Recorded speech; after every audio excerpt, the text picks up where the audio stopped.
Échanges amicaux, rigolades et autres. Les albinos de Côte d'Ivoire se sont donné rendez-vous à l'hôtel du district d'Abidjan pour échanger sur leur situation. Le regard des populations n'est pas bon parce qu'en tant qu'albinos, on est marginalisé. De façon générale, on nous définit comme des sous-hommes. Les albinos en Côte d'Ivoire subissent diverses fortunes. Si certains sont bien accueillis dans leur entourage, ce n'est pas le cas pour d'autres. Dans la rue, quand je passe, surtout les enfants disent « verser crachat ». Les parents les ont dit s'ils voient les albinos de verser crachat, sinon automatiquement ils deviennent comme eux, comme si nous sommes des génies, des personnes mystiques. Les préjugés à leur sujet sont légion. Selon certaines rumeurs, avoir des relations sexuelles avec une albinos porterait chance. Mais une fois que le contraire est prouvé, elle est aussitôt abandonnée. C'est le cas de cette jeune dame. J'ai un homme, j'étais à lui. Mais pour oui ou rien comme ça, il m'a laissé pour aller derrière ma camarade. Ça fait que maintenant, je me méfie des hommes. Parce que je me dis que bon, c'est la même chose qu'il va venir me faire. Dans certains pays africains et même en Côte d'Ivoire, les personnes atteintes d'albinisme sont aussi victimes de crimes rituels, ce qui ne facilite pas leur plein épanouissement. C'était au temps de la crise là. En ce moment, je vendais à Cocody, vers Cité Rouge. Vers 18h comme ça, hein, il venait emprunter voiture. Et puis voilà un 4x4 vite teinté qui voulait m'embarquer. Il a commencé à crier au secours, au secours. Des exemples de ce genre, les albinos en ont beaucoup cité.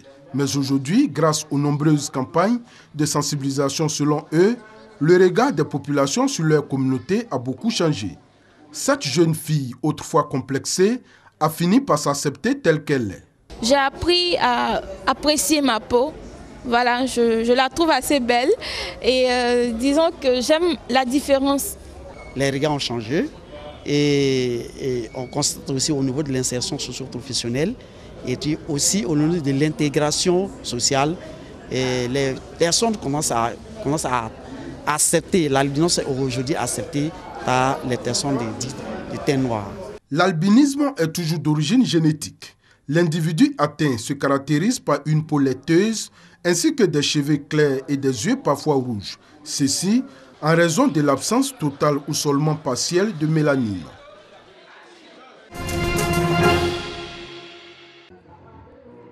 Collège de proximité.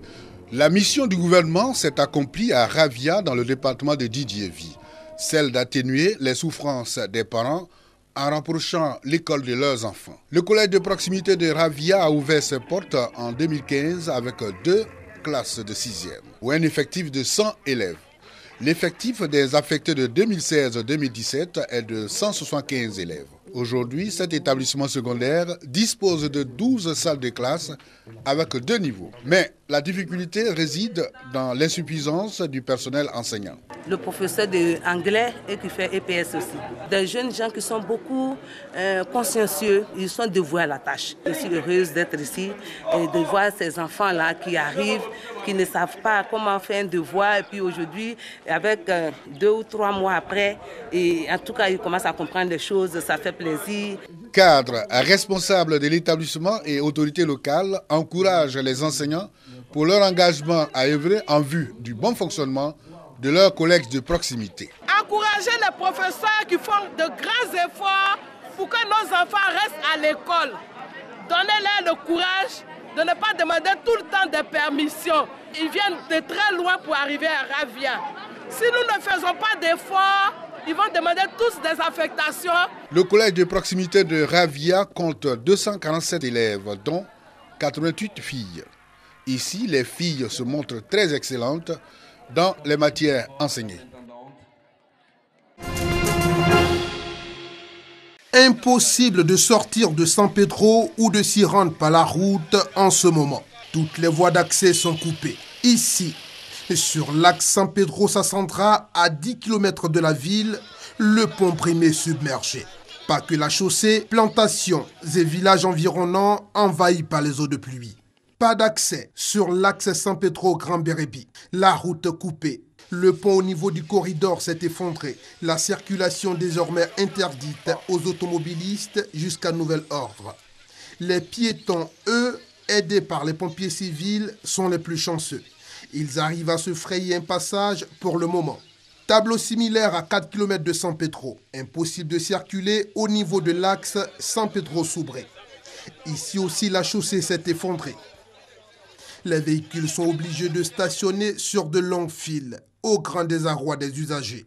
Là, je pars en mission, je ne peux pas faire autrement. Je suis venue tomber sur ça. Donc, impuissante face à ce qui nous arrive. Voilà. On est bloqué ici depuis 8 heures. La voie est vraiment très restreinte. C'est cassé de part et d'autre du goudron.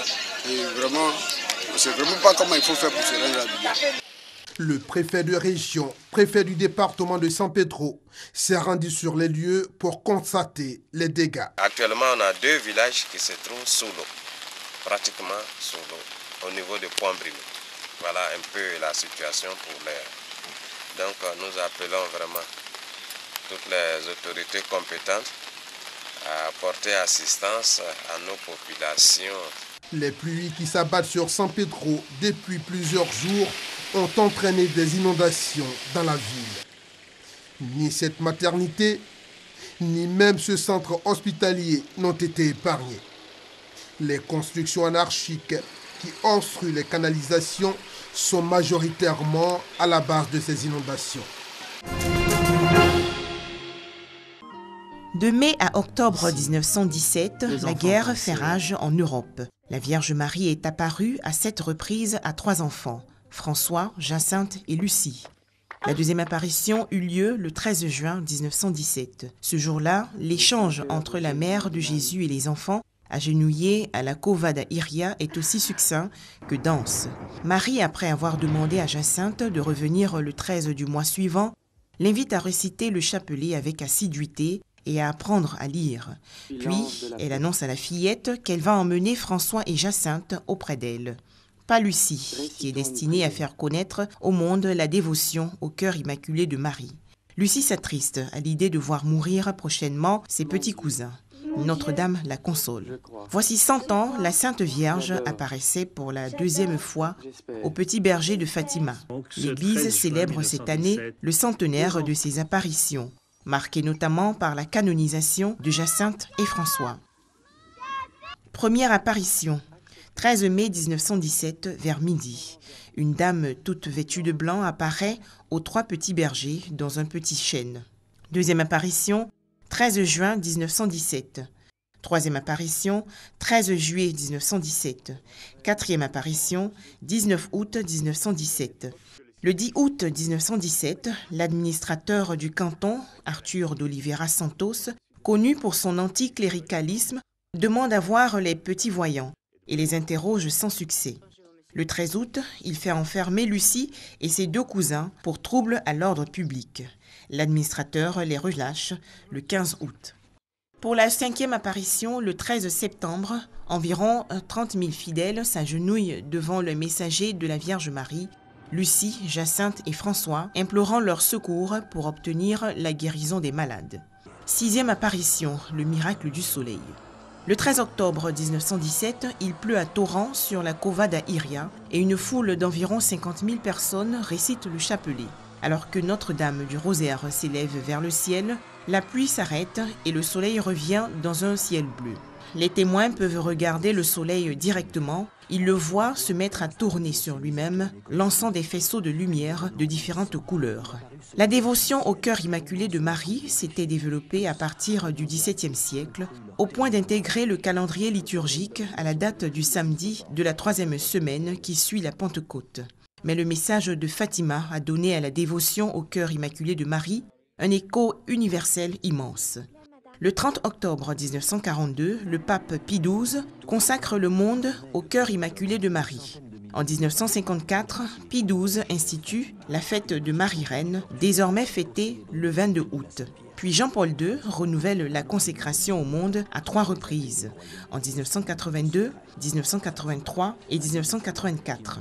Plus récemment, c'est le pape François qui va opérer cette consécration le 13 octobre 2013, après avoir fait venir de Fatima à Rome la statue de la Vierge du Sanctuaire.